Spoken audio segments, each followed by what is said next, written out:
right now. Tonight, a former Denver Health paramedic facing federal charges accused of stealing vials of fentanyl. Denver 7 Investigates uncovers a disturbing pattern of thefts going back years. I am at Vanson, Alaska in the Belmar Shopping Center. Someone just shot at a cop. New video of the heroic actions of a Lakewood police officer who was confronted by a mass murder at the Belmar Shopping Center last year. I told him, I'm hit, Alaska, please hurry, I'm hit, I'm medical. And pushed beyond party lines. If you're kind of a bipartisan figure who's willing to work with Democrats, you're really not welcome in the Republican Party anymore. One Colorado politician is trading the R next to his name with a D. It's a pretty profound statement that he's making. And good evening, and thank you for joining us for Denver 7 News at 5. I'm Ann Trujillo. And I'm Shannon Ogden. Glad you're with us tonight. A former Denver paramedic is tonight facing federal charges for the alleged theft of dozens of vials of fentanyl. Court documents show Christopher Pattinson stole dozens of vials of fentanyl used to treat patients at Denver Health. And this was over the course of 3 years. Denver 7 CB Cotton broke this story, was there for his first appearance in court today. CB? And Shannon, Christopher Robert Pattinson went from helping people in the community to handcuffs. This afternoon in court, he was quiet and he appeared attentive as the judge read off the charges he's now facing. Pattinson is accused of stealing and tampering with vials of fentanyl. But this afternoon in court, he pleaded not guilty to all the charges. A former lieutenant with Denver Health paramedics now accused of tampering or stealing vials of fentanyl. On Monday, Denver 7 Investigates was the first to break the charges Christopher Robert Pattinson now faces. According to a LinkedIn page for Pattinson, he was employed with the hospital system for over a decade with oversight of hundreds of employees. According to a federal indictment, Pattinson is accused of stealing at least 50 vials, each containing 100 micrograms of fentanyl from November 2018 through January of this year. The court docs allege when Pattinson took vials, he said they were for patients when they were actually used by him. From November of this year through January, Pattinson is also accused of removing fentanyl citrate from vials and replacing it with other substances. Denver Health says in a statement it became aware of a possible drug theft in January of this year and opened an investigation. Shortly after, Pattinson was fired. Denver Health says no patients were harmed because of Pattinson's alleged actions.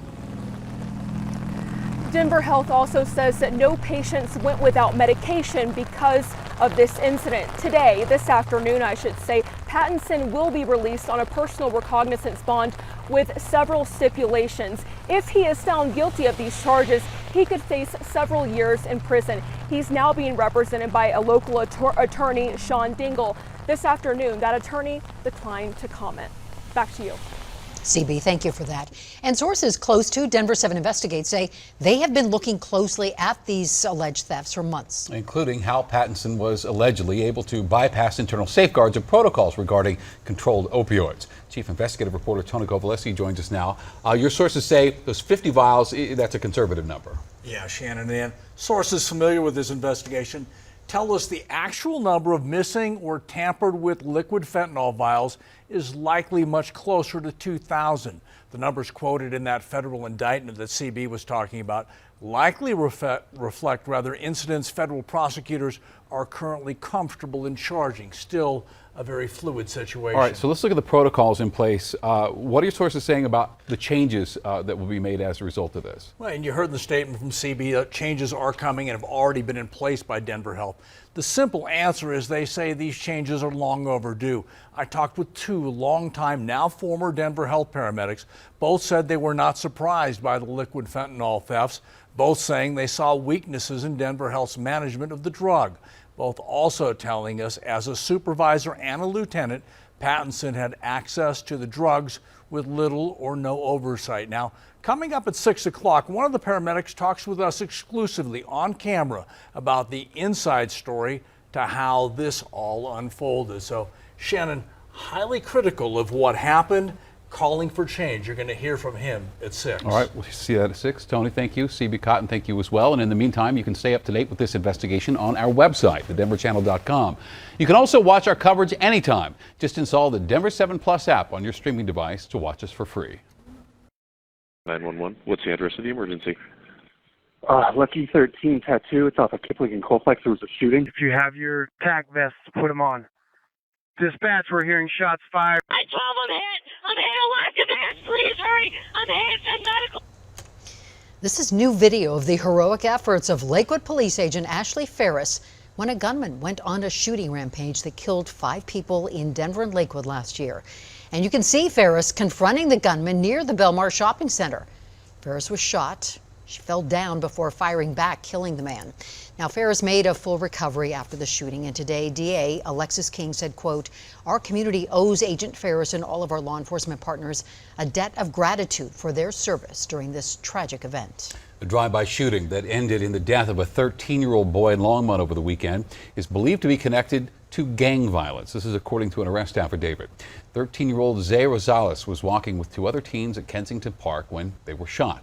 Rosales was taken to the hospital and died from his injuries. One other teen was injured and told police that PBG and ESL gang members were making threats to them via Instagram. Police arrested 19-year-old Yahir Solis in connection with this shooting. He is charged tonight with first-degree murder and attempted first-degree murder. An 18-year-old was arrested after he allegedly pointed a gun at teenagers outside Arapahoe High School in Littleton last Thursday. 2 teens alerted school resource officers, saying a person had just pulled a gun on them as they were walking near the school. And police identified that suspect as Connor Beals. He is not an Arapahoe student.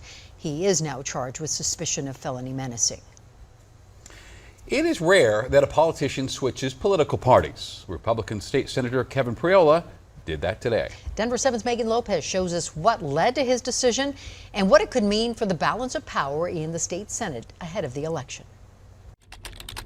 On the internet, news moves fast. Case in point, the Wikipedia page of State Senator Kevin Priola. Within minutes of his announcement Monday that he was leaving the Republican Party, it was edited. So too was the state Republican Party website. The changes come after Priola released this letter saying he was leaving the Republican Party for 2 reasons: election denial and climate change, writing about the former, quote, "I cannot continue to be part of a political party that is okay with a violent attempt to overturn a free and fair election and continues to peddle claims that the 2020 election was stolen." I think it's a courageous thing that he is doing. Senate President Steve Fenberg is welcoming Priola with open arms. This wasn't a knee-jerk reaction. It's just been something that's been weighing on him, and I assured him that our party is a big tent.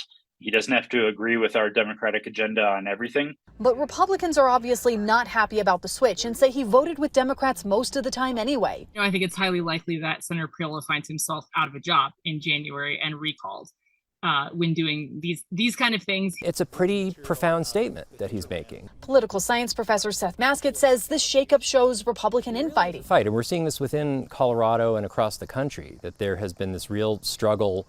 You know, it has to do a lot with support or rejection of Donald Trump. The question now is whether this will affect the November election. Of Colorado's 35 Senate seats, 21 are now Democratic with the addition of Senator Priola, and 14 are Republican. This midterm election, 17 of those seats are up for grabs. Priola's is not one of them. However, this switch could make it more difficult for Republicans to take control of the Senate. That's because they have to win 12 of the 17 races. I think it's still extremely winnable. But Priola, billed as one of the most bipartisan in the legislature, believes there's, quote, too much at stake right now for Republicans to be in charge. Megan Lopez, Denver 7. We have some storms out there right now. I'll let you know if they'll have much of an impact on your evening plans. Educators cutting through the fog after school shootings. We came back to Columbine for the 99-2000 school year, and they had to relive that each and every day. One group guiding others to recovery, learned through firsthand experience. If we can help one, we can help them all.